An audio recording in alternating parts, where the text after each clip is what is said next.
사랑하는 성도 여러분, 우리 그리스도인들은 하나님의 은혜를 받았습니다.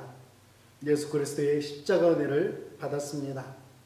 은혜 받은 자들은 성품이 변해갑니다. 예수님을 보고 배우기 때문에 예수님의 성품을 닮아가는 것이죠. 이러한 은혜가 여러분과 저의 삶 가운데 함께하기를 주님의 이름으로 축복합니다. 오늘 주신 하나님의 말씀은 로마서 11장 11절에서 24절입니다. 오늘 주신 말씀을 한 줄로 요약하면 은혜 받은 자의 겸손한 삶이라고 이야기할 수 있습니다. 사도 바울의 마음에는 동족 이스라엘을 향한 안타까운 마음이 있었습니다. 어제 말씀을 나눴던 것처럼 그들의 밥상이 오히려 올무가 되고 덫에 걸려 넘어지고 있다는 사실이죠. 행위로 의를 얻으려고 했지만 의도 얻지 못하고 구원도 얻지 못하고 있다라고 안타까워합니다.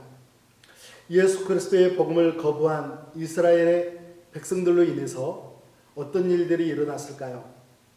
오늘 11절 말씀에서는 두 가지를 가르쳐 줍니다.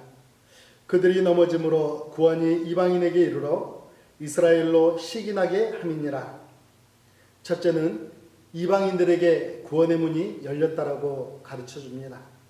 둘째는 이방인들의 구원으로 유대인들이 시기하게 되었다라고 말씀합니다. 하나님의 은혜를 받은 우리들은 하나님의 은혜를 우리의 생각 속에 가둬놓을 수가 없습니다. 하나님의 구원은 우리의 상상을 초월하죠. 하나님의 은혜는 이방인들에게 전해졌고 2000년의 시간이 지난 지금 여러분과 제가, 이방인인 여러분과 제가 예수님을 영접하고 구원의 은혜를 누리며 살아가고 있다는 사실입니다. 17절 말씀입니다.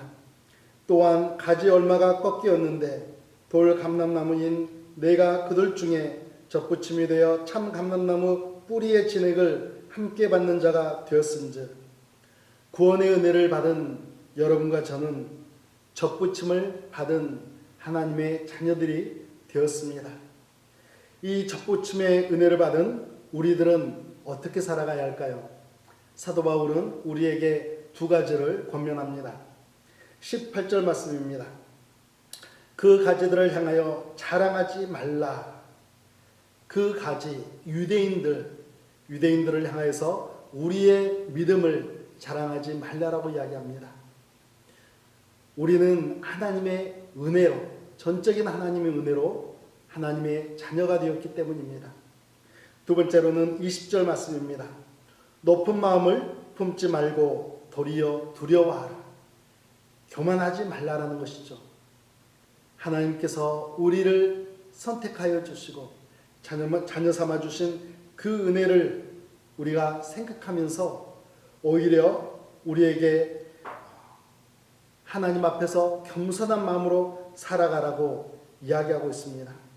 원 가지들도 아끼지 아니하시는 하나님께서 겸손하지 않을 때, 교만할 때에는 우리를 꺾으신다라고 경고하고 있습니다.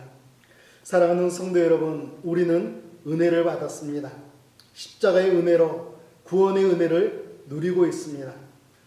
값없이 받은 은혜이지만 고귀한 이 귀한 은혜를 겸손한 마음으로 늘 가슴에 품고 겸손한 삶을 하나님 앞에 올려드리며 살아가시는 여러분과 제가 되기를 예수님의 이름으로 축복합니다.